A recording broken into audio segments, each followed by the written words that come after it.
Purvis, do the honors. Do the honors. Start the episode the way you know it needs to be. Just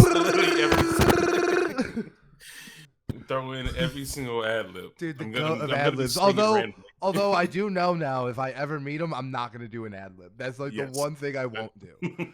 Right? He actually does not like that. Yeah. Believe it or not. And I will respect that, but I will do the ad libs all the time. I just want someone to go back and just edit him into This Is America. Like, it's just where they had ad libs from. It was like the Avengers of ad libs. It was literally everyone. Every single. Like 21 Savage, Young Thug, all the Migos, Chance. Yeah. Like, all their ad libs just everywhere. He like, knew what he was doing. Could you imagine if it was like, This Is America? Boom, boom, boom. He knew not to add him. He would overpower. Yeah. It's too powerful. We can't trust it. WESTSIDE GUNN, the nuclear power of hip hop ad libs. Welcome to the show, everybody. In case you haven't realized it, we are reviewing WESTSIDE GUNN's And Then You Pray For Me this week. Very excited.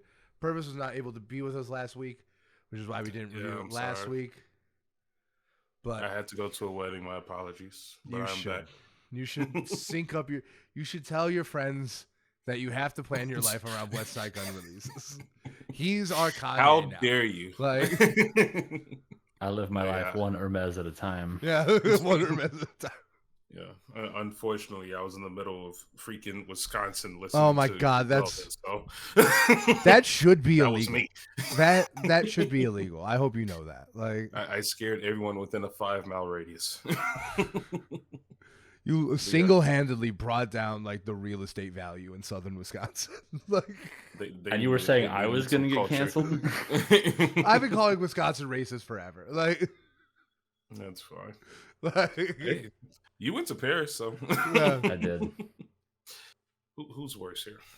But yeah, we're back. The gang's all together. Gang's all here. Gang's all here for our WESTSIDE GUNN review. But first, we have some news. Purvis, do you want to break it down? Yes, I see a bunch of your favorites are dropping this week. There are a few of my favorites dropping this week. Starting off with almost like a surprise release. I didn't know about this till recently. Red Fias is dropping Larger Than Life. I am extremely excited. Yeah, this is kind of coming out of nowhere and kind of isn't, because like he has been dropping singles. Yes, and they are on the album. And they are on the album. In the track list. So like it should have been more obvious, but this is my first. But apparently it hasn't been announced. This is like a very sudden announcement. Yes, it was pretty much out the blue, but I'm here for it. I am a little cautious. I don't know if Red Fias is someone I consider to drop an album every year, and we just got Wasteland. But wasn't Wasteland pushed back a lot though? Actually, it might have been. Yeah, because like. Because I know in 2020 we got Fuck the World. And that's my favorite of his albums, by far. I mean, Sonder Sung is very good, but Fuck the World, I think, is probably my favorite of his albums. Mm-hmm. And then Wasteland's very good, but I didn't like it as much as Fuck the World. I think I liked it a little bit more than Sonder Sung. Mm-hmm. So I'm excited to see where this one falls. Because he has quickly become one of my favorites in the R&B scene. Oh yeah. He does not miss often. So does not I'm miss. Excited for whatever it is. One of the greatest features of the 2010s with the crew hook. Oh yeah, absolutely. That is one of the greatest. Yeah, that is absolutely one of the best features of the 2010s. Like, I will definitely give you that. He deserves that title. Yeah, like the rest of the song, good, but that hook, iconic. Like, thank you. Yeah, but even for a bigger release, everyone's favorite Babytron is coming up. Everyone's favorite Babytron. Oh my God. Yeah, that's a thing that's coming out. We also have Mariah the Scientist coming out with To Be Eaten Alive. That's going to feature a lot of big names you recognize: 21 Savage, Young Thug, etc. All the Trap Lords. That's what I'm just going to start calling them now, the Trap Lords. No. And then we have Amir Van and Merlin Woods, a somewhat surprising combination. Yeah, very surprising. Yeah. Yeah, especially because like the way everything went down with Brockhampton. Exactly. Right. So, like this does not bode well. And you know, I don't know. Like I've thought everything Merlin has released thus far has been okay. mm-hmm. Nothing really special. Merlin was one of the ones I was like more worried about having a solo career. Amir Van, on the other hand, like he does seem to just be kind of like a shitty dude. So I'm like questioning if I even want to like listen to him. But like I listened to Emmanuel, his like first like project, and I liked it. I thought it was pretty good. Yeah, I honestly agree with that. Maybe they stay connected as friends, but weird combination considering how the group ended. But I'm here for Slime in the Ice Machine, and I was joking earlier. The use of the word slime has skyrocketed lately. It's insane.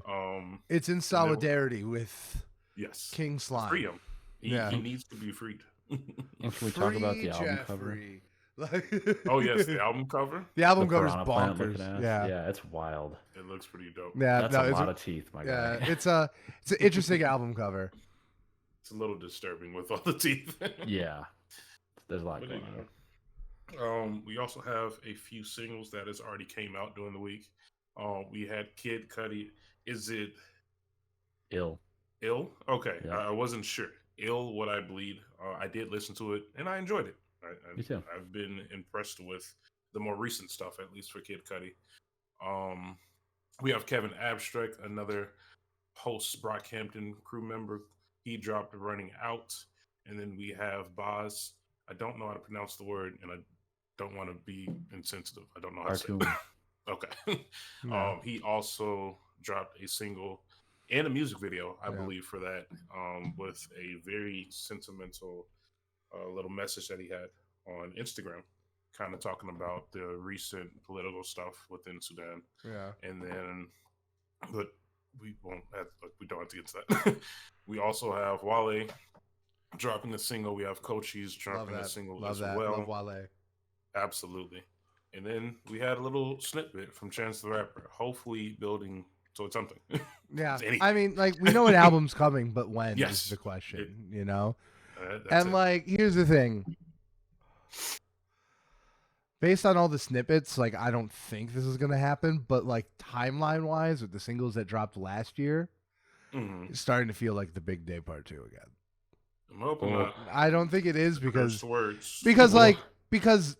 based on the snippet, like, that snippet's better than anything on the Big Day.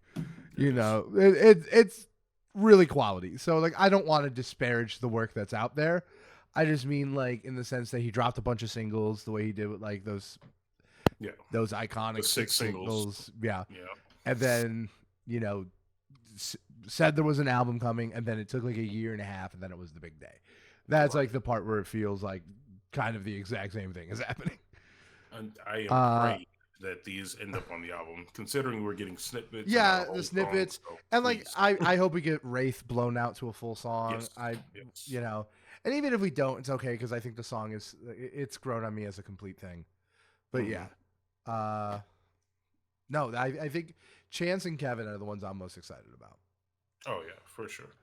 And I was actually going to mention, I forgot to say it 2 weeks ago, even though it's a while ago now. I went to go see Dave Chappelle, and afterwards, Vic Mensa came out, Common came out, and Chance the Rapper came out. And I'm bringing it up now because of Chance the Rapper. He is already performing the highs and lows as like a public concert setting. So considering how attached he is to these newer singles, hopefully it's meaning something to be on the album. So shout out to that. But on to the actual news. It's honestly not a lot to cover. I just wanted to bring up a little to make you feel old, essentially. Yeah. The kid Mad City is 11 years old. I hate that. I hate that that's a thing. I hate the passage of time. Every time I'm in the streets, I hear my knees crack. I'm dying. I am dying. Literally. Back hurting, knees crack, everything. But yeah, no, I just mounted my Good Kid Mad City vinyl. I got it in a frame so I can put it in the studio. I hope it's going to be on display next week. Oh yeah, that's dope. Yeah, so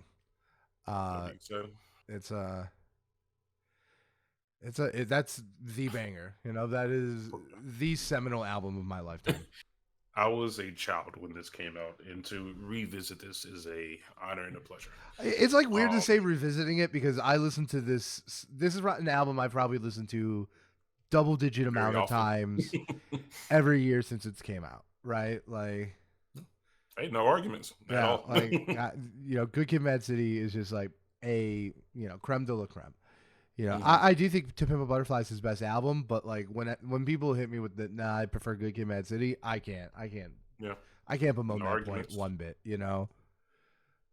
has such an amazing discography. You could name multiple albums, and I wouldn't be Yeah, upset with you. no, really, maybe not. But yeah. Damn, like I don't know. Some Damn's really been people. growing on me. I don't That's what I'm know. saying. Some people like it. I'm not against it. I just think Damn is.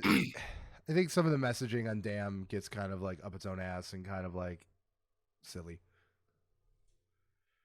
Yeah, I mean, to each their own. Yeah, but I do love Damn. I love Mhm. all of his albums. But all right. So, what the fuck is going on here? What is this? We will soon not have to talk about this. But there's now a date, and I'm mentioning it now because it's literally next week. Apparently Kanye and Ty Dolla $ign Next Friday. It's officially, No, they're dropping a song. officially. It's more than that. It's like apparently multi-tour or multi-stadium listening, whatever. He's been posting it on the stories. It's happening. It's turning from something of what seemed like nightmare fuel to Yeah, a reality. yeah. So yeah, This is just not going to be. This is just not going to be something I engage with. I'm just not in totally that place fine. yet. Yeah, like I'm kind of getting to the place where I can go back and re-listen to Kanye music a little bit, but like It's just gonna ruin that. I'm not gonna. I refuse to listen to anything new he puts out. Like Yeah, that's fair. like I'm not. I can't. I can't condone that. Yeah. But other than that, in some more positive news, we have ASAP Rocky has been named the creative director of a collaboration. Jasper, just take over. You know this. ASAP Rocky is collaborating with Puma to design their F1 collection for the Las Vegas Grand Prix. First time Vegas race is being held in like 40 years, since the 1980s. And yeah, he's the guy. Apparently there's going to be limited quantities of merch. Nothing has actually been teased yet, just him showing up at a race or something like that. I saw some pictures, but I'm say excited. I honestly I wanted to add this because I am excited for this because I feel like ASAP Rocky was kind of the face of fashion for a while, and I feel like I haven't seen him do anything in a minute. So I want to see where his creative vision's going while he's making more music with it. If it's going to all tie together. That reminds me of one of my favorite quotes ever from Fantano's like Let's Argue series, where somebody said, Travis Scott has become what ASAP Rocky was supposed to be. Yeah, I've seen and I'm that like, if you think about the career trajectories, it's like, yeah. So this definitely feels like a step in that direction, and I'm not mad at it. I mean, in terms of their talents and what they bring to the table, it is fairly similar. But yeah, I'm excited for that, and I'm more excited for his album. I'm hoping there's some form of connection between the two, where he's teasing the music with the clothes or the fucking sports car or something. God, you know, it'd be so funny. So he's got that album called Testing, right? Well, Testing is an actual event at the start of the Formula One calendar, and now that he's doing like an F1 collab, if he just calls his next album like Qualifying, there you go. It all comes together. He's gonna make that his personality. I don't know if that's the right path, but it'll be something. But I have to bring something up. Bring something. So just as someone who's like on track to become I'm 2 steps away from becoming a creative director, like in my profession, right? And I'm not saying creative directors don't do anything, but they don't do a lot, right? Like they are the managers of the creative team that actually make whatever it is that is like being like done, right? It's like the equivalent of like being the manager at the blue store versus like the person actually selling, right? Like you're not the, So my question is like, and this is not like specific for this ASAP Rocky one. It's like kind of like broader for all of these celebrity creative director positions. Like, what are they actually doing? You know what I'm going to say to this. I'm going to reply to you with my favorite quote of all time. What? Lady Gaga is the creative director of Polaroid. But that's my point. What the fuck does she know about cameras? But like that, and I think that's a good quote. Like, I agree. I think like you don't need to know cameras to sell cameras. I mean, for sure, especially like on a branding creative level, but like, like on an actual nuts and bolts level, like what do we think his actual engagement with this is? Because I can tell you, like someone who's been working on the F1 account for years, like those creative directors, like the people who are like in the trenches, like they're delegating the work most of the time. So it's like, what do we think? Like, is actually? Do you think this is just like a branding deal? No, I don't think it's just a branding deal. I think that F1 is, and this is going to be a tangent. I'm sorry in advance, but I've been following the sport for a long time. F1 has a culture problem, right?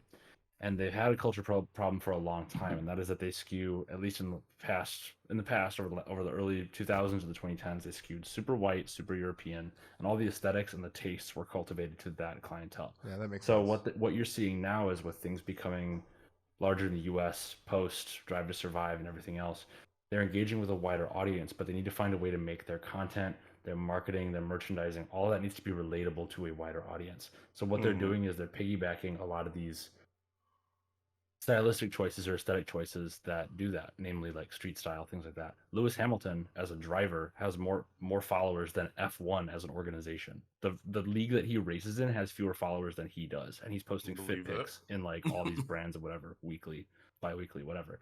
So I think that they're bringing people in like Rocky who have a background in that. Rocky's known for dressing in aesthetically pleasing ways to that style of clothing, to that style of music, pop culture, whatever.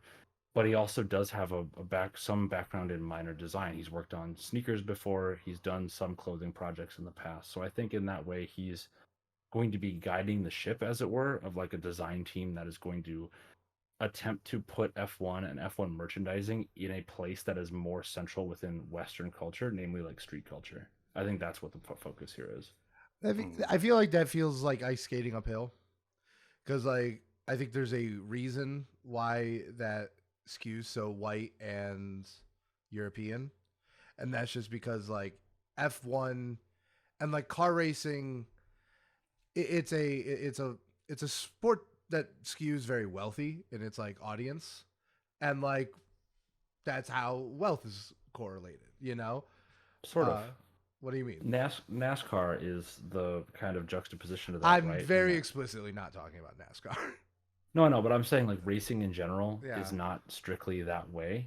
Yeah. And F1 has tried to break into the U.S. market before and almost did it in the early 2000s, but then they had problems with there was a huge controversy with the 2005 U.S. Grand Prix where they had different tire manufacturers at the time who serviced different teams, and it was determined that like one of the tire manufacturers, their tires wouldn't be able to go to the distance to the end of the Grand Prix, so all those cars were disqualified. So the race was like 5 cars, and it was like a sham, and it was this huge thing because people wanted their money back, and it was like a big black mark on F1 as a group. And then since then, they focused back on like European stuff, and then have finally started getting back to the U.S. when Liberty Media bought them in like 2017. Yeah. So yeah, that's just my one thing, is that whenever I see like these celebrity creative director positions, like just as someone who knows like what that job is, it's like, what are these people actually doing? I don't doubt a lot of this is just Zoom calls, and like, is that bad though? I feel like I don't necessarily think it's bad, but it's like, I think a lot of times it's like a PR branding thing. I really do. It's kind of just like, taking the clout ASAP Rocky has and trying to staple it onto F1. Which is just like, as someone who is like in that space and does this for a living 40 hours a week, it feels just kind of lazy. I gotta keep it real. It doesn't feel like actually like doing the work. No, I mean, he's definitely not sitting down and designing anything, but I'm sure that he's basically gonna go in and be like, okay, like I see they're gonna, a bunch of designers are gonna bring in like cuts of clothing. He's gonna be like, this and this material, this and this material. Like I think if they wanted to actually like step and like do it, like maybe he should be hiring the designers. Like that would, I think, would be like the functional step where it's like he's actually like contributing to this. And once again, this is not specifically about ASAP Rocky. It's just this is the one that's on the docket. Oh yeah, this is not specific to this one, to F1 or ASAP Rocky in any specific way. And I would not deny the fact that this might be more hands-on than other ones. Like you made a pretty good case. So I don't deny the fact that this is probably a lot more hands-on than Lady Gaga was at Polaroid, or Matthew McConaughey is at any of his 7 bourbon companies. Or Lincoln. Yeah, or Lincoln, like So, Yeah, I I think it's it's just more I'm than a very celebrity skeptical of endorsement. like the celebrity creative director industrial complex. You know what I mean? Yeah, and the problem is that that spread has actually reached like even people who are actual designers going in and becoming like creative heads at other brands. Yeah. Like Tremaine Emory just left Supreme, right? And he's True. the guy behind Denim Tears. And Forgot it's about that. like, what does Supreme actually need Tremaine Emory to do? A brand that's like an institution that's been around since 1994 and has produced like some of the most iconic clothing and accessories and stuff of the last like 15 years in the space, right? It's like there's like a diminishing marginal return to just stacking people on But top yeah, of people. There we go. on to another business still. PG Lane is active again and has a collaboration with Converse coming out. I'm just hoping they're doing something because it existed for 3 years now and they've dropped 3 albums that were co-released with another label. Yeah. They have no solo albums. Just do something, please. Yeah. I'm Generate ready to see revenue. what they've been cooking up. And like They're the doing Converse. the shoes look cool, Doing but like Converse. I just actively don't give a shit. Like it's like this is a record know. company. Why would I give a shit about the shoes? This is at best a distraction. Like It's their uniform for their employees. I don't based on what Kendrick Great wore at uniform. Lollapalooza, I don't Yeah.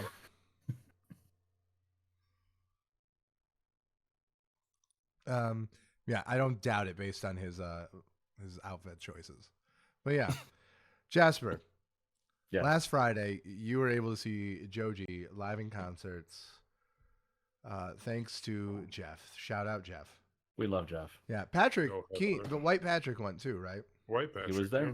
Did you just He was there. Yeah, White Patrick. That's what I call him. Like, But how was yeah, Joji? how was Joji? Tell us about Dude. it. It was good. That show was wild. It was like everything I wanted out of like sad, slow Smithereens album, but also like very Joji internet meme levels of Yeah. silly at the same time. He like walked a fine line.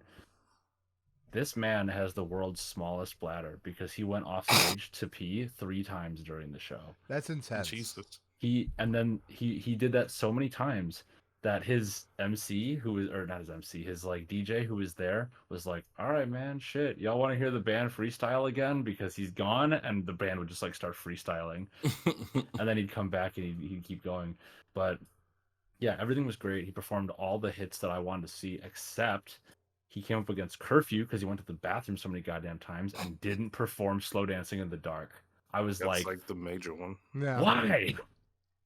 That's sad. So he closed with Glimpse of Us, which was cool. He actually, there was like a breakdown in the middle of the set where he took like a mini intermission for like 2 minutes. It was like stage comes down, comes back up, the DJ booth is there because one of the openers who was the DJ was like back again, and he did like a crazy dance remix of Glimpse of Us, just like the melody over like wild synth, and it was kind of fun. But if I had known we weren't gonna get Slow Dancing in the Dark, I would have wished that didn't happen. Yeah. But yeah, Yeah. he did stuff off of his early stuff. He did World Star Money, which I love. That sounds like a good spread. Yeah, a couple songs off of Smithereens, which were really, really nice. Yeah. And just like, yeah, very good performance live. I was impressed he was able to really carry it. Like his voice was able to really carry it all through. all Oh, the way that's through. interesting. I don't doubt it. I don't know. I'm lukewarm on Joji because like I like him, I just don't love him. You know. I'm the same way. I'm not like a super fan. It's Yeah, just that like- like he's made a couple songs these past couple years that have been real earworms for me, and it's Yeah. like, damn, seeing that live is very fulfilling. Yeah. Like I think every time I listen to his music, I'm like, yeah, this is good, and then like I just never think about it again or ever want to listen to it. Like, but like when I Glimpse of Us has been listen stuck to in it, my I'm head like, for this 4 is days. good. You know, Yeah. like I don't like think like, oh, this is ass. I don't get why people like it. I'm like, no, it's good. It's Yeah. just like, you know. Yeah, it was really funny because it was United Center and it was damn near sold Love it. out, if not sold out. And you could tell there were definitely people there who were there for Joji, and people who were there for Filthy Frank and Pink Guy. Yeah. There were some Pink Guy morph suits out in the crowd. Jeez. It was very enjoyable to witness. Yeah. Just like It's never gonna escape him. it's like you see teenagers who don't know the context, like very confused, like why is that guy in a bodysuit? And then like, oh, you sweet summer child. If you were around at the beginning. Yeah, so there was some fun stuff. It was That's overall nice, a really actually. good I show. was born in the pink suit. So like I was I saying like that. there was a meme I saw about that I was telling my friends. I was like, you know, the pink morph suit's like in his closet talking to him like Yeah, the Green Goblin mask. that's funny. That's It's very like funny. suddenly he has this massive tour presence that he's like selling shows out. It's like, fool, we have a new world to conquer. It's like, Coward. oh yes, coward. First off, great Defoe. Second off, It's very white much- guy canon. I don't make I've- the rules. I've heard a lot of people make this joke. This was the best version of it. So kudos to you, Jasper, Not for bad, not bad. Thank you for telling a great joke. Like Upon birth, white men are stowed with a Willem Dafoe impression and a Hank Hill impression, and that is it. Nice. yeah. That's cool though. But yeah, I'm no, glad that's you cool. enjoyed it. Yeah. I'm sad I missed it. I would have gone, but I had Spider-Man to play. Like, God, so good. yeah, I was not. I was like, no. I didn't go to sleep Tuesday night. Spider-Man. Like, Spider-Man. Like I'm so serious. I slept or I stayed up through all of Tuesday night. Just played Spider-Man. I played it. I played it like I played it maybe 8 hours every day this weekend. It was insane. And you finished it, right? I finished. I've platinumed it. It's insane. Oh, I you made did it. platinum it I- officially. I have like 2 trophies that like I just gotta go Okay, in and do yeah. like the 30-second thing. But like I've done all the hard shit, so it's like I'm gonna made go a, do the higher difficulty after that, and just like that's what I Oh do. yeah. Yeah, that's what I do with all these games. I play the shit out of Spider-Man games. I made a tweet Oh, sure. that you both might find relevant. I don't use boy. X. Like I have a I know. I don't. Well, the use fact that I you have call it brain X cells. is indicative. yeah. Cool, I do okay. I do believe it's okay to dead name companies. I do believe that. Like Well, do I hold it up? No, I'm not gonna hold it up. I'm just gonna read it. Roses are red, and violets are blue. He don't care about you. He's playing Spider-Man 2. yeah. It's true. My It is favorite true. thing is I got Spider like I was waiting for it to download, right? Because I bought it digitally. And Mm. like it only took like 10 minutes. So I'm just like on the couch, like on my phone. And I go on Discord and I see Jasper playing Batman Arkham Asylum. And I'm Yeah. like, when you don't have a PlayStation, it's Spider-Man drops. And I was gonna send it to all my other friends, but I'm like, no, I'm gonna send this only directly to Jasper. Like, I mean, yeah. it's just it was funny. timing. Arkham I Asylum completely forgot. is a goated game though. So like I completely forgot that it's coming out. What happened is there was a big sale for all the WB games, Yeah. and I like Oh. had some of them, but I never had Arkham Origins, so I was Yeah. waiting to do my like. Arkham definitive Origins is playthrough. underrated. Arkham Origins is underrated. Yeah, I just so think they really dropped the ball with Arkham Knight. I did not like Arkham Knight. I like it for the gameplay. I didn't care for the story as much. For sure. I hated the Batmobile. I hated Oh. the Batmobile and how they forced it into everything. That's fair. That being said, the rest of the gameplay is very good. Like I will Yeah. give you that. And yes, the story, it was the most obvious twist in the world. Like it was not very good. But Arkham Origins is underrated and the other 2 are classics. But yeah, I played them all on console, and now I'm going back and just doing it on PC because it's like all the hardware to max it out and make it look really Yeah, pretty. And all that's that what I- BS. So It's true. That's what I've been doing. I have them all on Steam, and the Arkham City looks incredible. Like you can really max out Arkham City. yeah, I'm looking forward to that. I'm yeah. just going through. Yeah. So, all right. Speaking of dark and twisted vibes, What a transition. let's review West Side Gun, and then you pray for me. Album of the year. Album of No. the year. Album of the year. Album of the year. No, but Literally. huge release. Huge release. Yes. Like, I think, is this his last album since Pray for Paris? Because I know he's released the Hitler Wears Hermes side A and side B 8. Yep. He released 10 last year, but those Yeah, are all 10. mixtapes. Right. Right, mixtapes. And Peace Fly God? oh yeah, Peace Fly Guy, but Peace There we Fly go. Guy was like an EP. It wasn't like a fully fleshed. Basically. It wasn't like a fully fleshed out album the way Pray for Paris and this was, right? That's the thing with Griselda. They just have They a release ton so of music. much. It's a flood, right? And it's like, and it very much is the shotgun approach to success. It's just like do everything you can and like see what works. It's just that recently they have way more hits than misses, Mm-hmm. right? I get that. So it's a long album. There's a lot to talk about. Purvis, let's start with you. because you're dressing up as West Side Gun for Halloween. I am. Surprise, surprise. I got a Purvis. grill, dude. But yes, I can start off. Coming into this album, I didn't really know what to expect. I feel like I've been almost blindsided by all of Griselda because, in my personal opinion, I feel like this is the fastest growing group of individuals I've seen in music in a long time. Yeah. And like when I say growing, I'm not really saying in talent, because I feel like they've always been talented. Yeah. And have put out really good quality music. In relevance, I would say. Yes, in terms of just like popularity in the scene, people knowing who they are.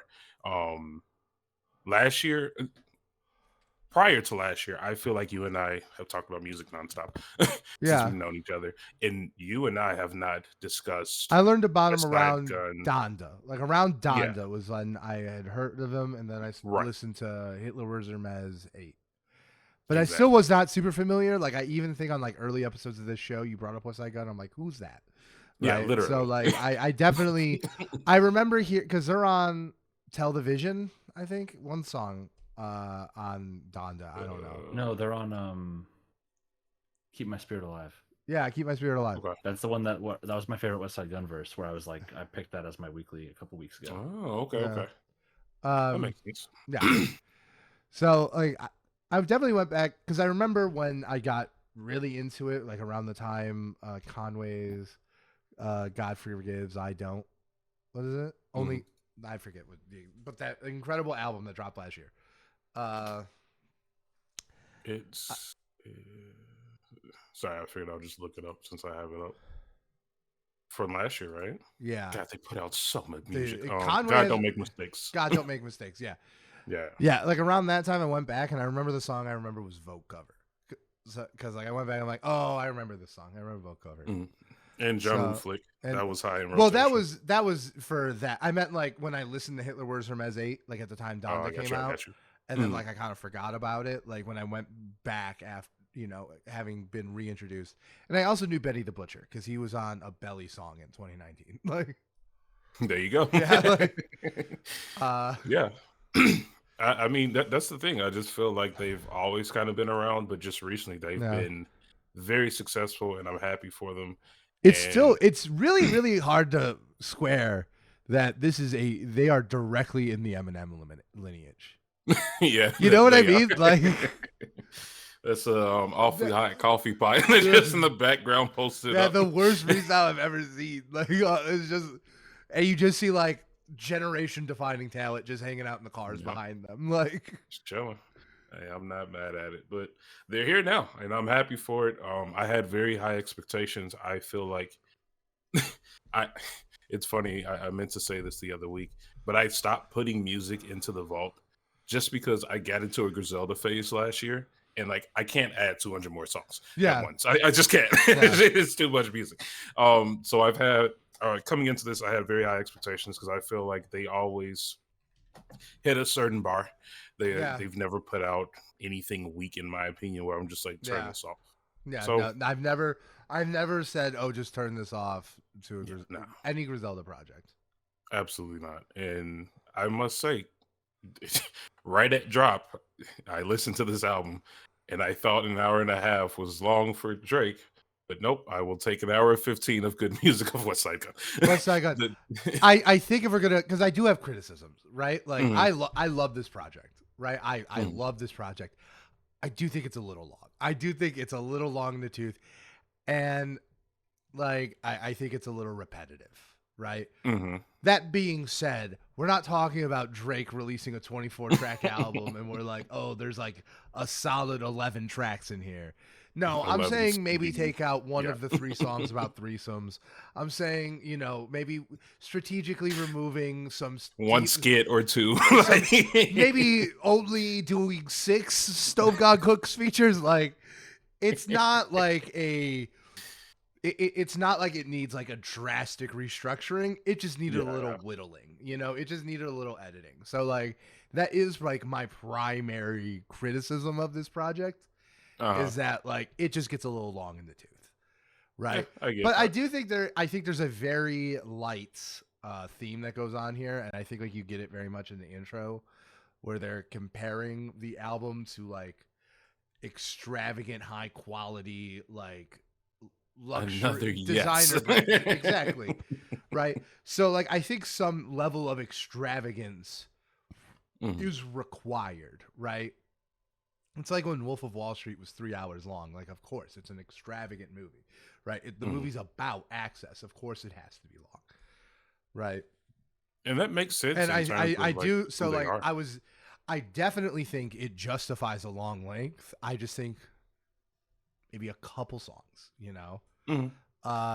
But really, like the level of quality throughout that hour 15 runtime is insane. It's It an absolutely is. insane run of quality. Jasper, what did you think? Y'all are gonna hate me for this. I liked it. No, I liked it a lot. But there's an album that we've reviewed this year that I would compare this directly to in terms of the way it's structured versus what I take out of it. I know exactly what you're gonna say, and I'm gonna boot you from the call. Guess. What, me? You want me to guess? No, Wait, I said Pink pink. Tape? I already said it. I said Pink Tape. Yeah, you said it's Pink Tape. Yeah. Because I definitely lost see me. myself revisiting plenty of songs from this, like on repeat, heavy rotation, like put them in my playlist, whatever. But as a project, I think that it's so dense and it's so lengthy that it's difficult to get through in a sitting. I was listening to it today. I had to stop 3 different times because life got in the way of me listening to music. Yeah. And then I get that. on top of that, there's just like, yeah, there's a lot of, I guess, unexpected kind of elements or additions in it that are enjoyable in the moment, but I think detract from an album experience. Like, I love DJ Drama, right? And DJ Drama on Tyler tracks, where it flows and it feels like it's like part of the experience, is one thing, but it feels almost like a little out of place on some tracks here. And it's not just him; it's like other things. Yeah. The kid's voice that interjects and like puts things in. Yeah, that's his You daughter. a window shopper? Come on. Yeah, no, I don't mind it. I agree. But it You got to overstays its remove. welcome. I agree. You got to shave some of them off. I Yes. love West Side Booty though. Yes. Like, and like I think like a good analogy for this, like, because I listened to this with Rachel, because like I just listen to West Side Gun around her, and she just knows, like she just knows that he's one of my favorites right now. So I was like, "Do you want to listen to the new project?" She's like, "Yeah," and like she was like, "This is kind of long." At track 19, right? So like towards the end, like. No, she was I feel almost the same there. way. She Yeah. almost made it. Yeah. I got past Steve and Joni, which is a track I really like. Yeah. And then after Steve and Joni, I was like, all right, we're getting up there. Yeah, no, It it is repeats long, yeah. itself. I think like the what is it? Chloe, I think is like one. Chloe and LL Bull Gun, I think are probably the ones that I think are like, we don't need both of these. Like, I'm And I sorry, will Chloe say- makes me laugh. It's such a funny song. it's like It none is of the those, most gangster love song I've ever heard. like none of, like once again, none of these songs are bad, right? And I would say like Yeah, that. yeah. That's why I think like the comparison to Pink Tape is a bit of a stretch, because I think the quality throughout it just It's puts it better. in a different ecosystem, and that's No, yes, subjective. I but agree. to a degree, like. I agree, but I just mean in terms of the way I would approach listening to any content off of this going forward. Because I Yeah. would never sit down and put Pink Tape on again, but there are definitely songs on there I would pick out and actively listen to because they're good. Yeah. And I feel the same way about this. I will say, the runtime difference between this and Utopia is 2 minutes. But Yeah. Utopia feels like a significant. I've found myself comparing this. Less dense. I found myself comparing this a lot to Utopia, because Yeah. I think like the difference is with Utopia, like I think Utopia is a better crafted album experience, right? agree. Like, but the thing is about Utopia, just like being post Utopia now 4 or 5 months, like I listen to 5 songs off Utopia on a regular basis. All right, we're back. So those are our initial thoughts. Basically, we like it. I also did find myself doing the Utopia comparison. I think of the major releases this year, that's the one where it gravitates to, like in a favorable comparison, that I think makes both of them look better, as opposed to saying, oh, this is all for all the dogs if it was good at least a little bit. Like, That is fair. Yeah. I have a question since we were just talking about structure. yeah. Something I couldn't get over is so much based on like who gets featured and how many times it gets featured. Yeah. Just like the consistency of that, it almost reminds me of like a group album rather than like a singular and artist album. that is a conscious from what I understand. That is a conscious decision by WESTSIDE GUNN. Like he uses his project to hype up the members of Griselda who need it, right? My thing is at this point, I just don't think Stove God Cooks needs it. I love Stove God Cooks. Just put out an album. Just give him an album, right? Just give him like I think he Literally just has give him an like album. I think he has clearly. Like I know this is gonna be controversial. I think he clearly has the best feature on the album in Kitchen Lights. But right. But like he also has like 7 more. Like So Right. So then my question to both of you is, based on the length, based on the structure, based on the features, is this basically Griselda's Watch the Throne? Because that's what it felt like to me when I was listening to it. I don't know, because to me, I feel like this does feel like too much of a follow up for Pray to Paris for it to be anything else. That's my thing. Well, right? And then you pray for him. Yeah, I mean, it makes sense. And also, at least in terms of that comparison, I feel like Watch the Throne, every single song is fully washed out of just features. There's no one single person shining. Watch the Throne's like the Marvel movie cinematic event Right. of an album, where this feels more like, like Killers of the Flower Moon, like a Fair. Like a extravagant but like dedicated to the craft, right? And I think that's the thing I like about it is it's just like the dedication to the craft of it, because every song just sounds fucking gorgeous. Very good question. Have you seen the movie already? What movie? Is it out? No, No, I haven't. It is out. It's 3.5 hours long though, and that is pushing my Really? top. Let's go. Yeah. I No, did I not hear know it's it was that it's long. great. And the other thing is that like the other big movie that's in theaters right now is the Taylor Swift concert movie, and like there are There are only 2 genders. yeah, it truly the Barbenheimer of fall, but like the two genders, Taylor Barbenheimer Swift fall. concert but film and Killers of the Flower Moon. but like so many people have been like, because Killers of the Flower Moon is so quiet, it's like people are like, yeah, I heard a Taylor Swift version of Yeah. Killers of the Flower Moon, and it's just like, I love Martin Scorsese. I really want to see the movie. It looks incredible. It looks genuinely important. I just don't know if I'm gonna do it in theaters. Like Me neither. Yeah. 3.5 hours is a lot. I will be day one digital purchasing, but I don't know about How long is Avatar 2? I haven't Avatar seen 2 that is yet either. like 3 hours. This is a half hour longer than Avatar 2. This is like up there with The Sheesh. Irishman. Irishman Yeah. was like 4 hours. And like The Irishman was incredible, but like I wasn't gonna see that in theaters. That movie Yeah. would not work in a theater, right? I'm not gonna lie, like that movie though, you sit down to watch it, it does not feel like 4 hours. By the time No, you're yeah, done. no. The pacing on The Irishman is It's incredible. brilliant. Yeah, no, I definitely agree with that. Anyway, back to WESTSIDE Sorry. GUNN. Like- Sorry, that was my fault. So, Purvis, you and me are probably the ones who are like the deepest in the Griselda cut. Definitely. Mhm. How does this feel to you as someone who is like deeply familiar? Because it does feel like their sound is evolving. It is. Honestly, it is evolving. I feel like, and I've seen a couple of interviews that he's been discussing the vision for Griselda. Because he was saying when he's putting out an album, you have to realize when you're comparing it to other hip hop albums that are out right now, there's like 30 people on the album. Well, like instead, when he drops his album, it's WESTSIDE GUNN being everywhere. He's a part of every part of the process. Yeah. So I feel like his vision for his own music and for Griselda is moving something that's more commercial, maybe. No. And so you're seeing all the trap beats coming into place. Yeah. And And I like it. I think they're using it really well. Because like it's not like they're losing the old sound. No, Right? not There's at all. plenty of songs on this that scratch the Griselda itch. And I also think it was very smart to like bring those big name features like Jid specifically on those boom bappy. Just works. Jid is like the absolute perfect like southern trap artist to put Yes. on a boom like a free flowing boom bap beat. Like that was The a perfect mixture. You Are know, you telling me that you didn't want 2 Chainz on this project? 2 Chainz. You know what? I would have taken I Two would've Chainz, taken I it. guess. I was But Jid's better right now. Are you telling me you didn't want Jid T-Pain better. on this project? Jid better. Jid better. Like we're getting that on a t-shirt. That's our catchphrase. Literally. Jid we need better. To get that on t-shirt. But yeah, no, it was so yeah, no, I think they were very smart in that like they really pushed it, especially in like the quote unquote like Griselda song Costas. That is Mhm. probably like the most directly trap song on the album. Yes. And it's the one with the three-headed dragon of the label, with Benny, Conway, and Debatably one of their best. yeah. In terms of all three of them being on a song together.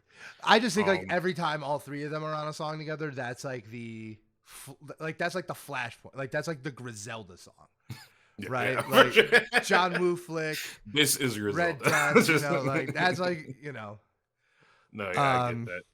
and like But look, I definitely think there's something to be said about West Side Gun specifically having a very like out of the box like flow, and that not being and trap beats are just not very forgiving. I think there's something to be said about that, but I think it works for the most part, and I think Benny and Conway absolutely can take advantage of that, and they sound incredible, yes, right? Like absolutely.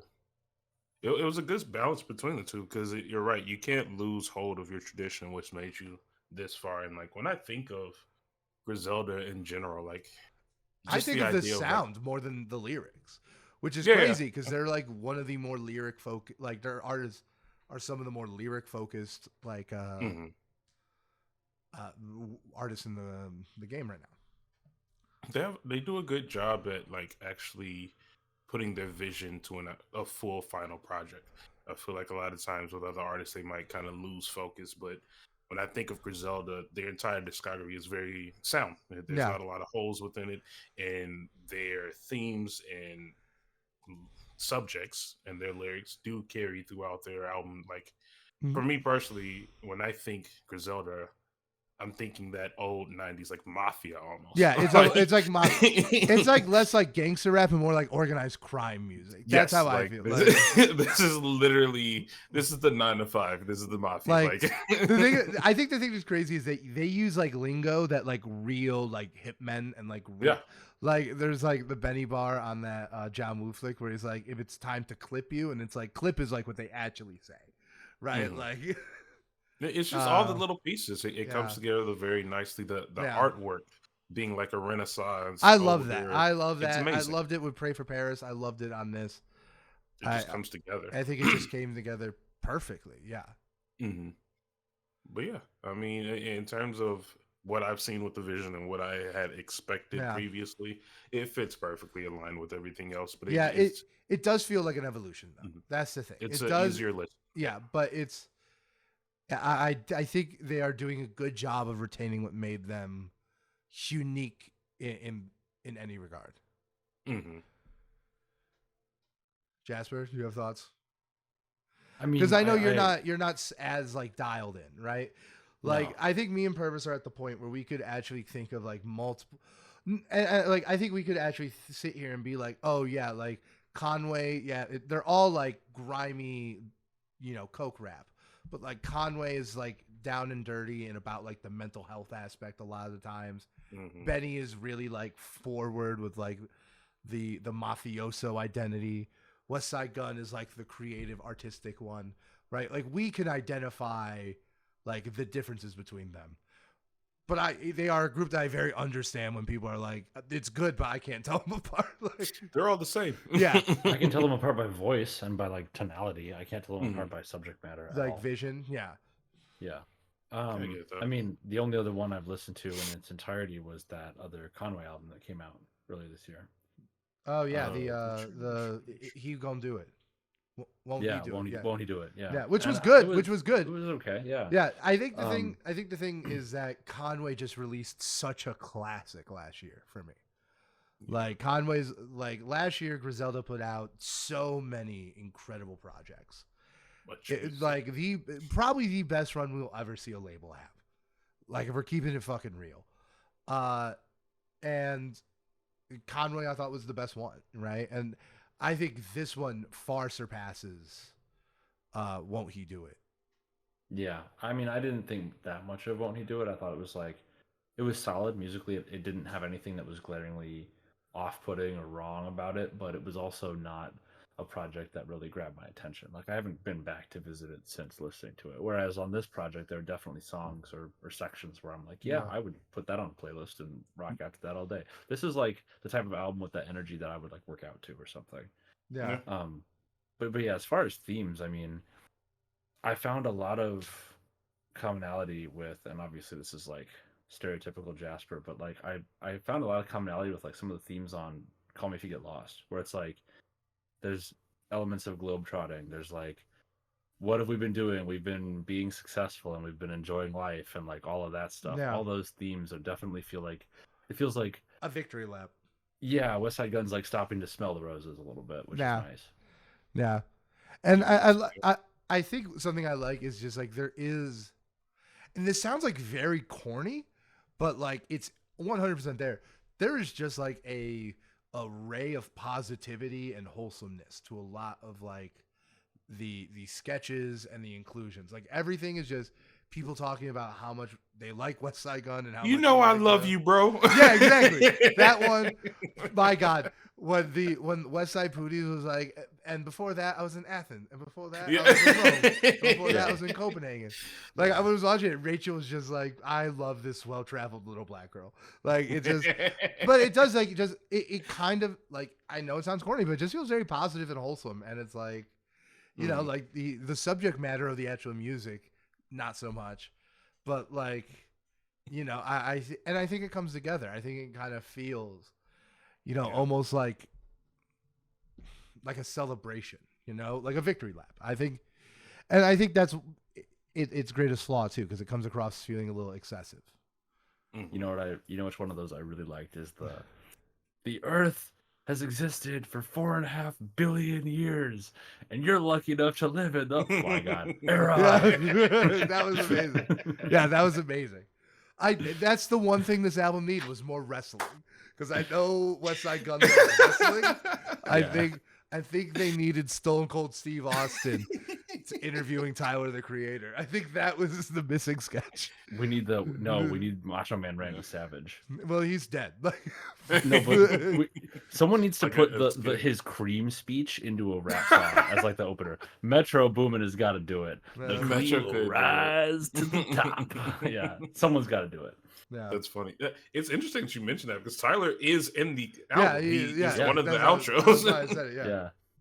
I love Yeah. when other artists will just put him in there, like Future Shuffle. Yo, sing that shit. Are y'all fucking dumb? And then the song starts.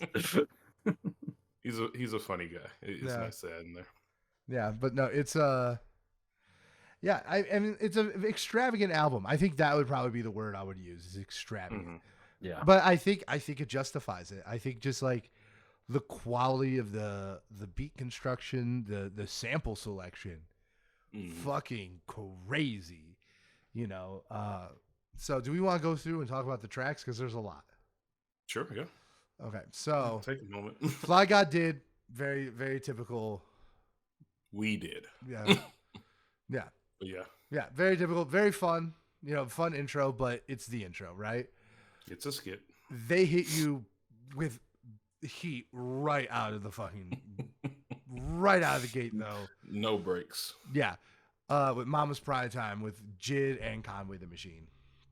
I cannot explain how proud I am to be like a day very one early. like yeah, you were a like very early. pre Jid freshman freestyle. Like, man, I was there. I remember you talking about DiCaprio 1.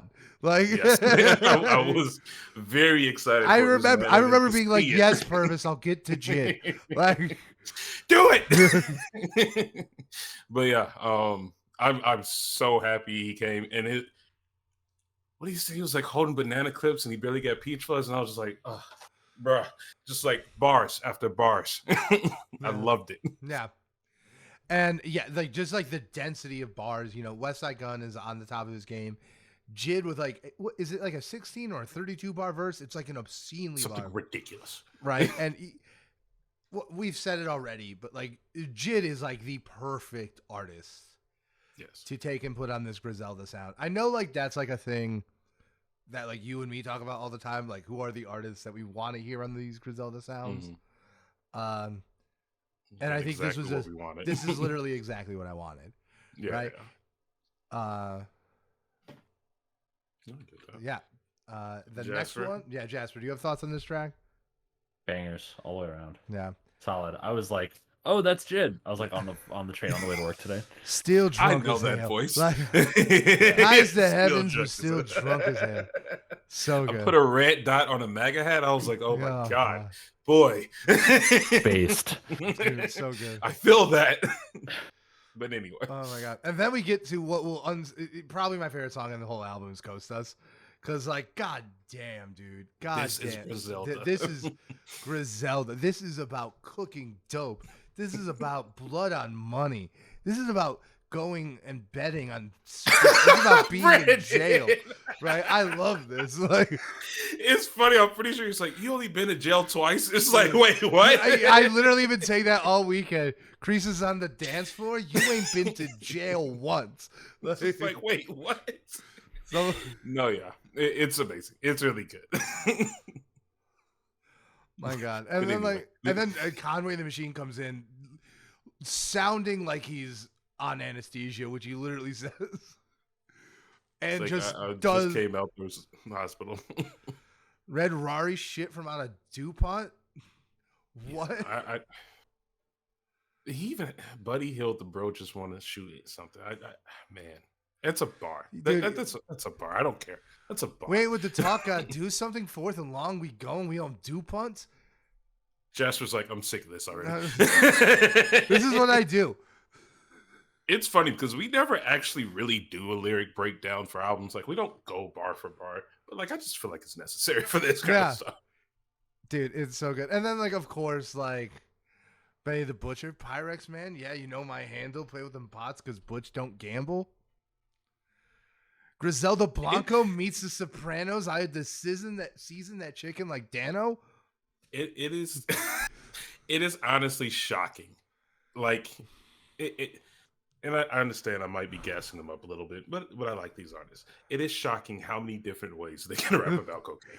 Dude, I thought Pusha T was don't crazy. You disrespect Pusha T like that.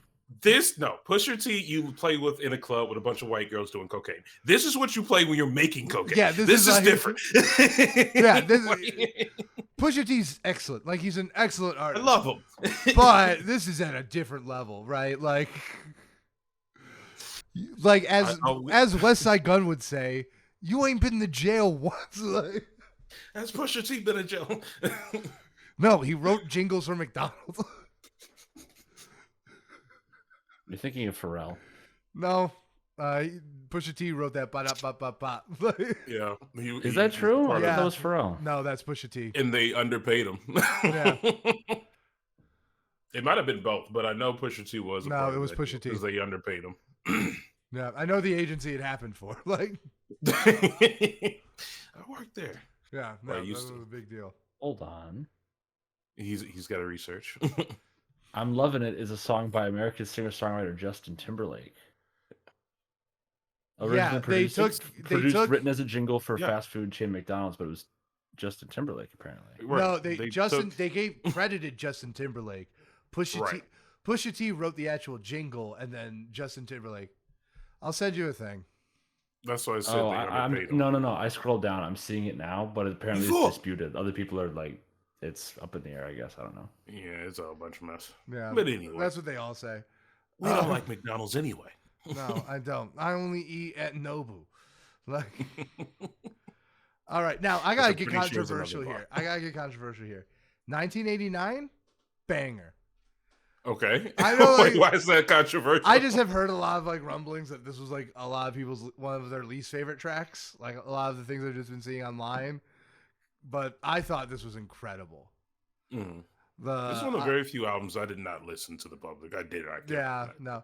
I mean, we do not care. No, I disagree on this one. I disagree because I think the people who are actually engaged with this album actually think about what they say before they say it. You know what I mean? Yeah. Like that has been my thing. Like more so than other albums that have dropped this year, including ones I might like more. I think this one has like a more heady audience. This track, 1989 that you mentioned, not one of the most memorable ones for me, but I love the Tupac interpolation in the opening. 1,036 thousands I turned up in public housing. I cannot. I know Jasper's already annoyed, but I cannot tell you the amount of times I screamed 1,000 in the past 2 weeks Dude, by cannot- myself, the 1,000. like for no reason. Dude, just so many quotable lines. There are a lot of quotable lines that he does very well. I'm impressed. Yeah. But anyway, And then Suicide and Selfridges is actually, I think, like a really, really interesting like switch up. mm-hmm. Because it's like a very real verse. Like this is like one of the less like flashy in your face songs. And it's much more about like his life growing up. Yeah. Yeah. And So it was not the best. yeah, it was not the best life growing up. So it feels weird to almost critique this one, but like, I don't know. I loved it. I think it plays perfectly on the album experience. Mm-hmm. But it is one where it's like, you know, it plays great in the album experience, but it's not one I'm going to be actively going and listening to a whole lot. I But get now, undeniable highlight, Kitchen Lights. that's probably the one we've been the most annoying about. Dude, like to be I've been honest, screaming. it is beautiful. Dude, the sample is the craziest thing ever. It's like the most insane sample choice I've ever seen. And then like, But it fits. It just dude, works. it totally for the, fits. They absolutely make it work. It's just, I don't know, man. And Have I you definitely, ever- I definitely think Sorry, this is I'm the not best. gonna do it. No, do it. Have you ever seen a Richard Millie under the kitchen light? I'm just curious. Like, have you ever seen one under the kitchen light? Them bricks shine different under them kitchen lights. The money's blue under the kitchen light. It's just different. We don't lease, we buy the whole thing. I would pay to have you sing that Yeah. at my wedding. Yeah. Like, but anyway, I'll do it. Phenomenal song. This is probably the Yeah. highlight of the album for me. Yeah, I think there are songs that I like more throughout the album. I think this Mm. is the feature of the album for me, though, which says a lot because like Yes, there's a ton of features, and there's also some crazy good hooks on this album. But I think Stove God on this is absolutely my favorite one. So then we got Fly God 2. I think this is another one that's like a pretty short, like in and out. Shorter one. Yeah, with the Ghostface sample. It is a lot of Tyler, tracks. the Creator intro.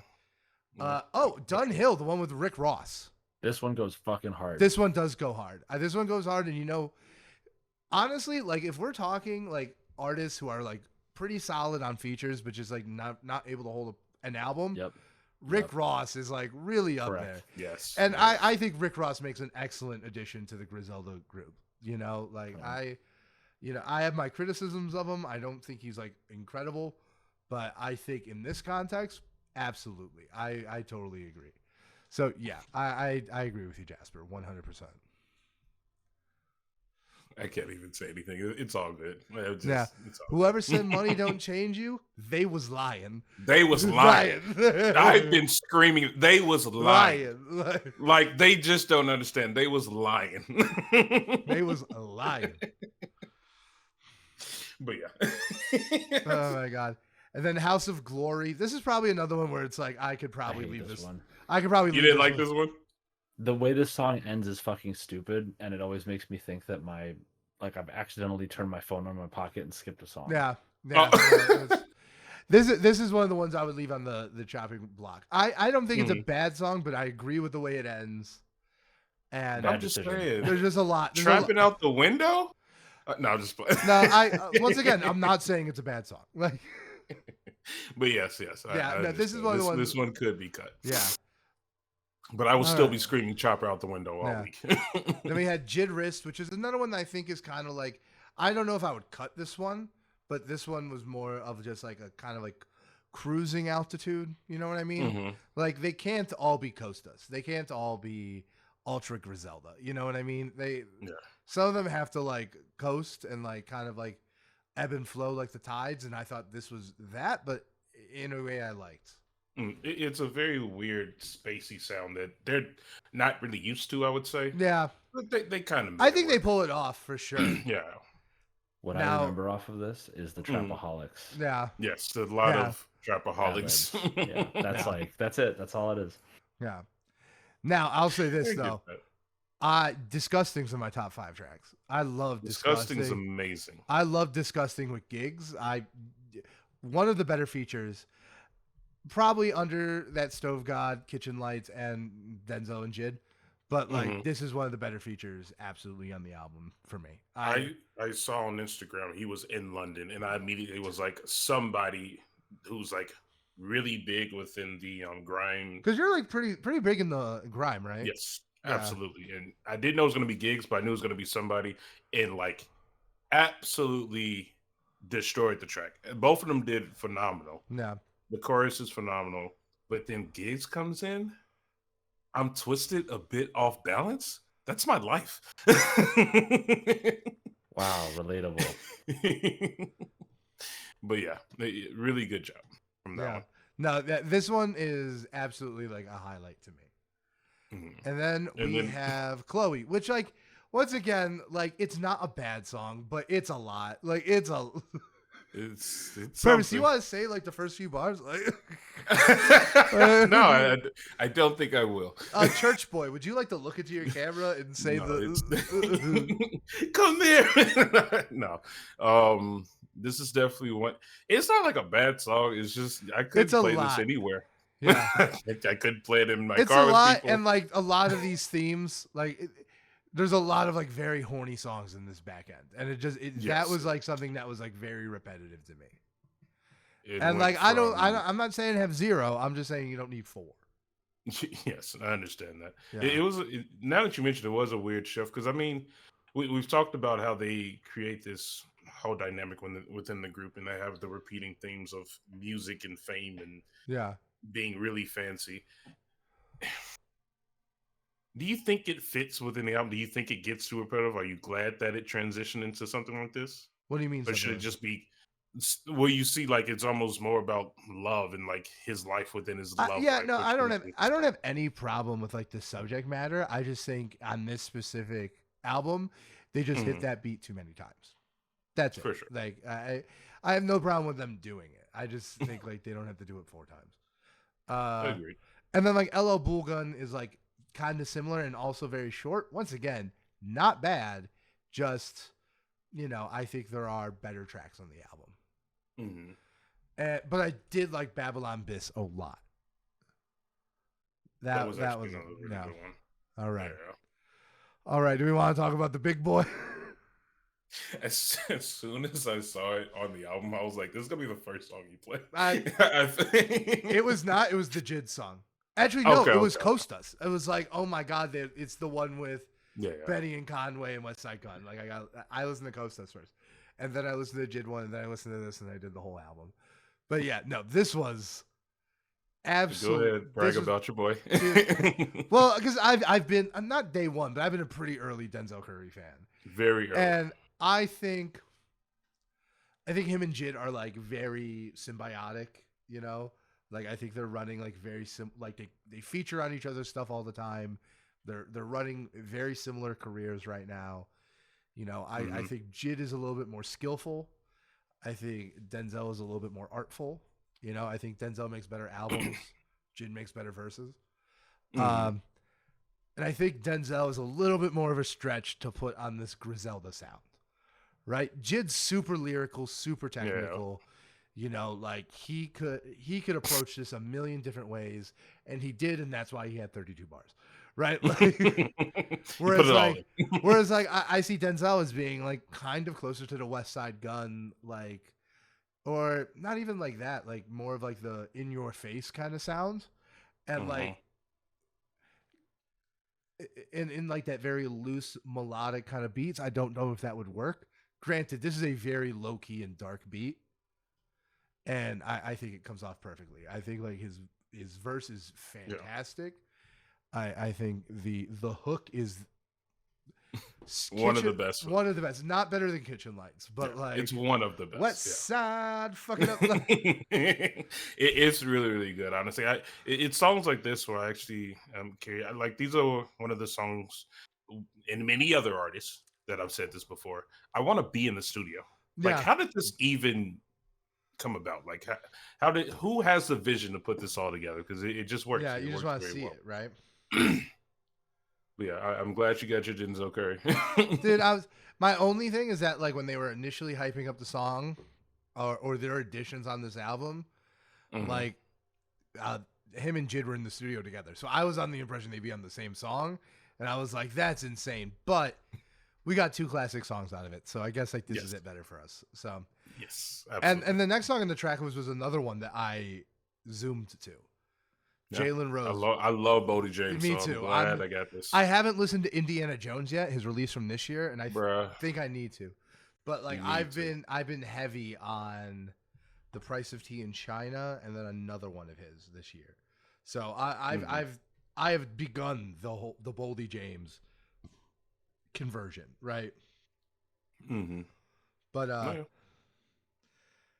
but yeah, no, this was another highlight just because of like, when you have a lyricist like Boldy James, who like I think can only be compared to like Conway.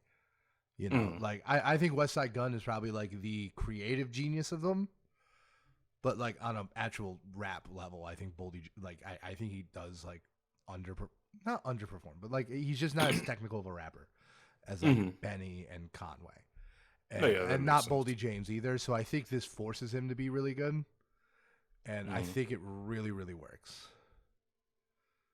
I have no complaints on all this Yeah. song. All right, and And then then we're approaching the back half.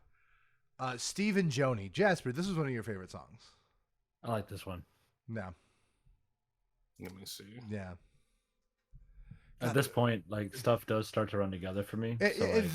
And that's like something that happens with a lot of their albums because they are so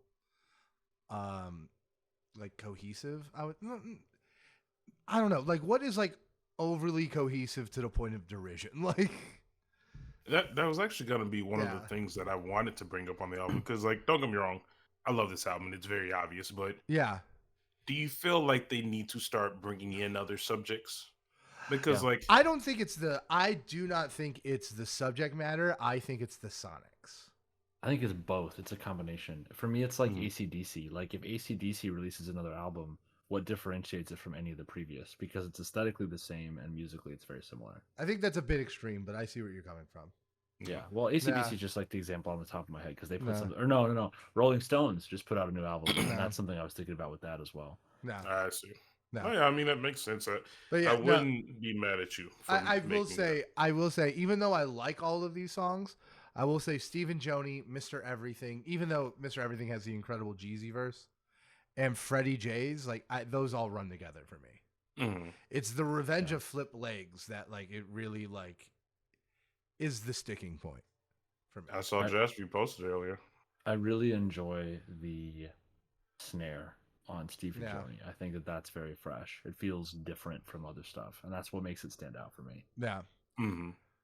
Now I get that. I'm gonna say this as we approach the end of this track list. I'm gonna say this. One of the most disappointing final tracks ever released this year. I did not like this final track. And the album's named after it. Yeah, easily the weakest The song. title Westside song. Gunn's not even on it. It's KC, who like isn't Yeah. bad, but like does not have the gravitas of Westside Gunn or any of the people who featured on this. So like I did not particularly love this last track. If That's there's fair. if there's Yeah. a weak track on the album for me, it's this one. It was a soft landing. Yeah, The because I back think the end's Revenge kinda- of Flip Legs is like a really, because you have Rome Streets. Rome Streets is great. So like Mhm. I think that's like a really solid ending. But we get this last one. I just don't think it works as well for me. Get that. Right. A lot of people not going to get to this part of the album. Yeah, anyway. that's the thing. I mean, I do because I love Yes. Westside Gunn as an artist. He was We're my not golden. counting us, Brandon. But yeah, so why don't we look to the future really quick before we give it a grade? Right. All right. So what do we want to see here? Honestly, after we had the episode about like who's the next Kanye, I am fully in agreement that I have nothing against Westside Gunn. I knew it. I was right. Like Okay. Okay. I have nothing against him being someone that's going to take the lead. I do still stand behind the things I think he's going to face that are difficult for him to overcome it. But I will say the fact that I am having a more refreshing older hip hop on a trap beat while getting that in the mix of all these like overly saturated hip hop albums that don't have any meaning. Yeah. Not saying this is like fucking To Pimp a Butterfly or something.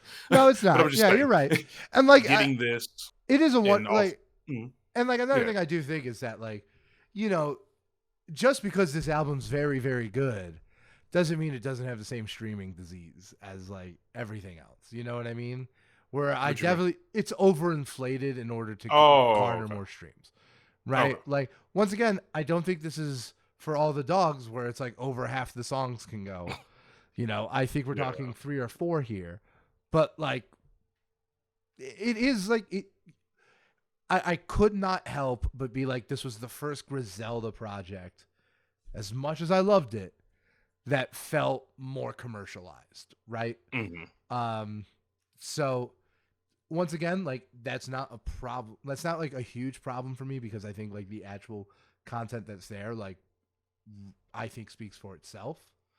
But like it does have that stink to me. It is like, well, this is playing into the same trends that everything else is. It just has better art at the center of it. Like New so album name, that Streams Disease. Yeah. Streams disease. Yeah. Yeah. I mean, honestly,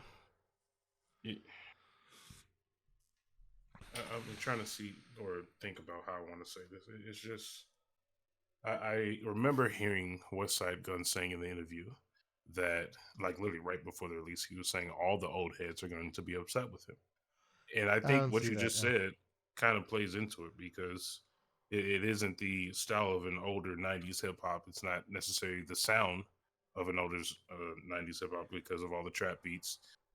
So I think like this is WESTSIDE GUNN intentionally trying. I don't want to say he's not trying previously, but it's a very clear effort that he's trying to reach the mainstream. And I No. think that was a necessary step that he needs to take if he's actually going to be the next Kanye. And Yeah. that's a very crucial step that I think might change his vision, but he did very well. I think to he stay handled it going. very well. You know, this does Right. not. Once again, I think it has like the stink of like some of the streaming diseases, but like it still feels like a piece of crafted work. I wasn't cheated. Yeah. I wasn't. I do not feel cheated out. You know, I don't feel like, you know, like this is a product, you know, that's meant to be consumed and forgotten about. You Mhm. know, and even that feeling is not exclusive to like good projects. You know, but you know, for this, like it just it does seem like a step into the mainstream. Mhm. And like if this is what it looks like throughout, I'm all for it. I'm okay with it. Yeah, Yeah. I'm all for it. But I, you know, obviously, like me, I'm someone that when I see something getting more popular, getting more mainstream, historically, it means it's probably going to play to my taste less and less. Yeah. And that's natural. you know, I would say I think like just based on the quality of the output throughout the label, I'm not too worried about Griselda going down that route. But you know, we'll see. Yeah, it's a hill they're You gonna know, have it's to go certainly over not impossible. regardless. It's just it's top of mind, and like, you know, if there's any criticisms or dark sides or what have you about this project, that's it for me. Mm-hmm. Yeah, I get that. Like I said, having this in the middle of everything else, and also having it was very refreshing. It was Yeah. it was a breath of fresh air, you know, because like we had we've had like a lot of like really quality releases, but we haven't had like a lot. Everything's like a take, you know. Utopia was like a take on hip hop. You know, Scaring the Hose was a take on hip hop. Even Michael with like a lot of the gospel sounds, that's a take on hip hop. It's just it's a take we all liked. You know, this felt a lot more like traditional in a way for me. Right. But yeah, anyway. Yeah. All right. Do we want to do grades? Sure. Who wants to go first? A. A minus. Yeah. B plus.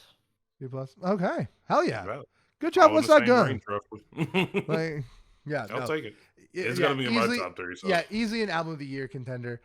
I don't know, dude. Every time I think about my top, I now have a top 4, and every time I think about it, it's like Schrodinger's cat. Every time I look at it, it's in a different position. Like sometimes Scaring the Hose is number 1, sometimes Michael's number 1, sometimes Utopia's number 1, sometimes this is number 1.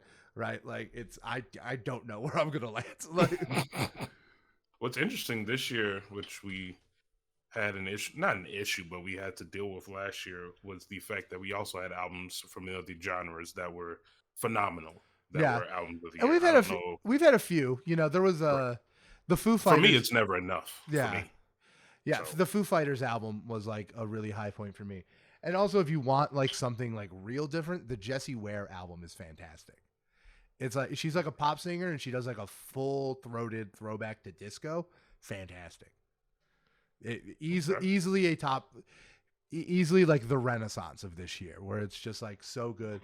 If you go on like the Fantano subreddit, you'll see people talk about it all the time.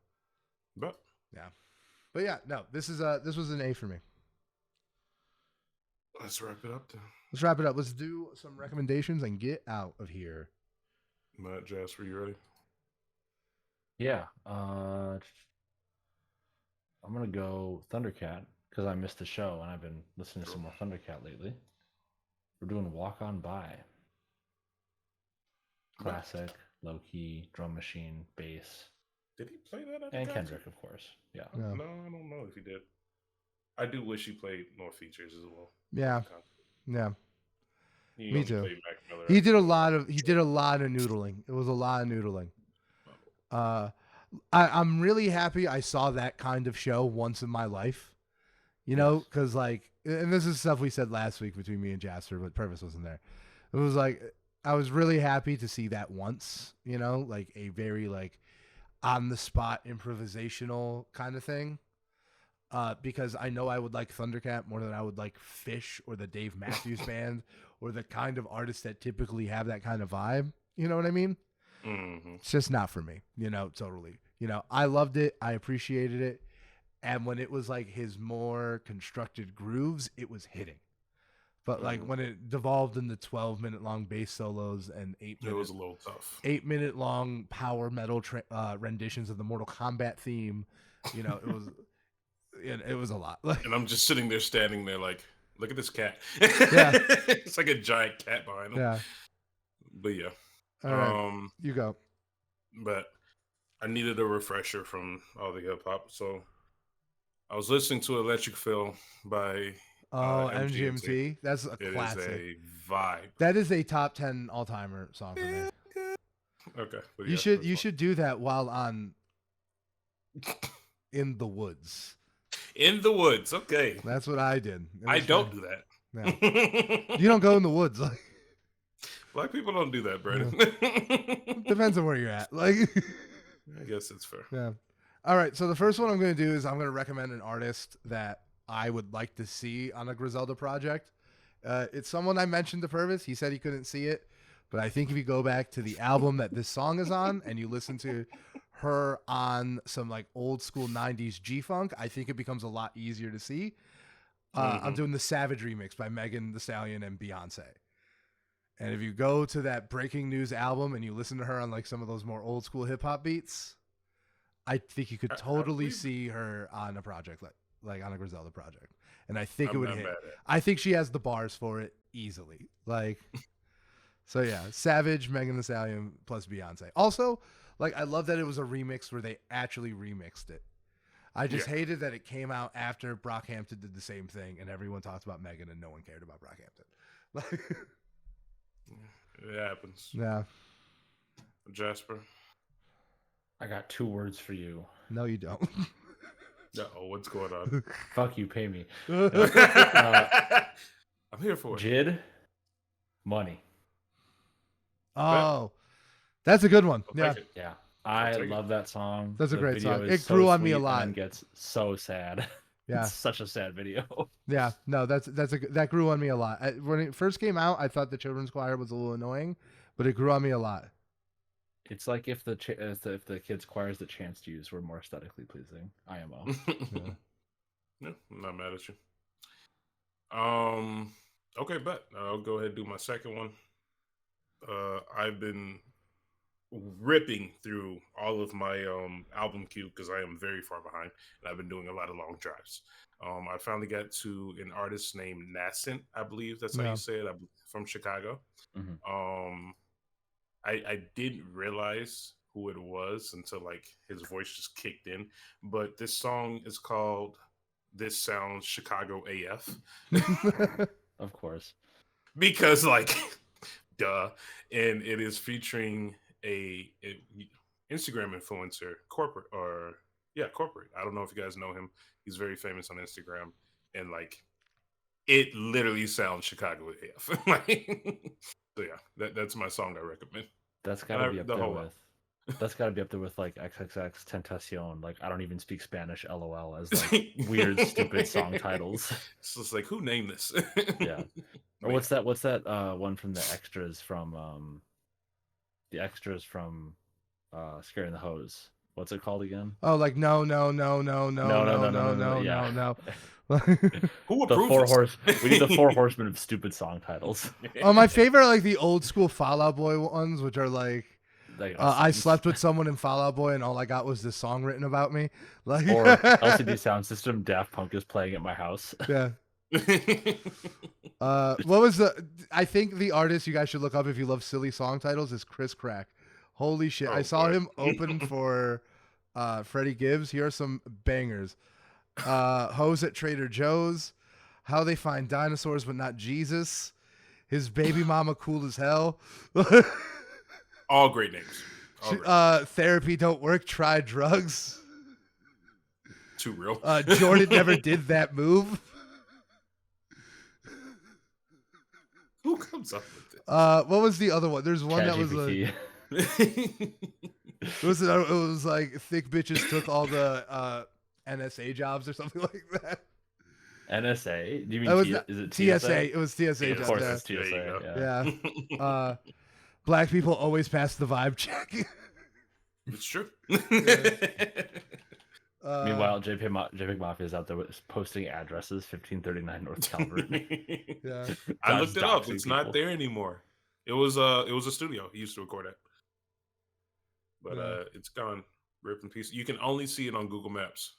course. You can still see it from one specific angle on the corner. Like that. Well, you can go back through the Google Maps history too, so you can probably find. Oh, you can? Yeah, I you didn't can. know that. In the lower right hand corner, there's a thing where you can change like the year something was there. I was feeling nostalgic like 2 weeks ago, and I went and I was trying to find an old toy store I used to go to as a Yeah. kid. Yeah, you can find early Google Maps shit like that. Yeah. That is dope. I did Dude, not know that. I'm sorry. I've been looking at Chris Crack titles. I just Brandon. Dude, a blunt force this trauma. Brandon.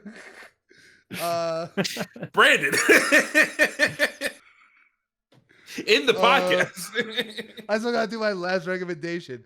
I know. This is my last one. Doja Cat is my least favorite cokehead. Anyway. Jesus. All right, my last one. We're going with a classic. We're going the opposite of a Chris Crack song. I'm recommending Power Trip by J. Cole and Miguel. Jeez. I love Classic. it. Is this why you texted me the other day? That question? What was it? He was like, "There's J. Cole." I just been or is, listening to J. Cole a lot because like the first person shooter like verse just set me off because I think that verse is incredible, but I turn it off when Drake starts to rap. Like Drake has an okay version. Of that one. I think he has a really good intro. I think he sets up J. Cole's verse extremely well. Then you cut it off. And then I'm like, when the beat switches, I'm like, I'm good. All right, everybody. You know, we packed them all in like sardines. Come on. Yeah. All right, everybody. Yeah. That's the end of the show. Before we go, boom, boom, boom, boom, boom.